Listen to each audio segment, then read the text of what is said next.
proponents of Islamic financing have been meeting here in Abuja. Their sole purpose, selling Islamic finance concept to Nigeria's vast infrastructure markets. Representatives of Islamic finance institutions are marketing the concept as an alternative to the conventional finance system. And interest-free access to finance seems to be the strongest selling point. So primarily, Islamic finance prohibits the involvement in interest. It prohibits uncertainty without due consideration. It prohibits speculative transactions. It also forbids gambling transactions, monopolies, short sales, and unlawful products and services. So anything immoral, unethical, in a general sense, would be immoral and prohibited from an Islamic sense. Nigeria would require about $2.9 trillion investment in the next 30 years to close the current infrastructure gap. That ranging from roads, electricity generation, health and educational infrastructures. Islamic financing has been generating so much interest globally, especially after the global financial meltdown.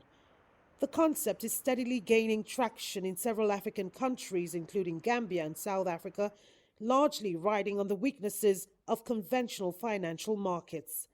Let us not opt for the obvious vanilla products that are available conventionally, because we have seen their disadvantages. To the 2008-2009 crisis bears testimony to the fact that if we consider or continue with conventional products like CDSs and bonds that have very poor underlying structures, we are heading towards a financial storm over and over again in a cyclical progression, or let's call it a regression. But the Islamic financing has already been in the Nigerian market. Its biggest stumbling, though, is wading past the religious divide that defines Nigeria. 50% of Nigeria is Christian, and they view it as an attempt to Islamize the economy. You don't have to look too far to see the need for investment in infrastructure in this country.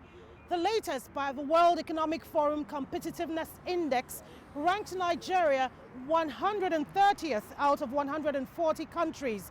That's largely because of poor access to infrastructure.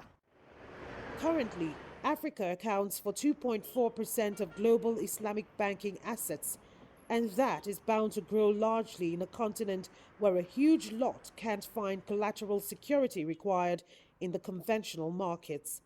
Kelechi, Emekalam, CCTV, Abuja, Nigeria.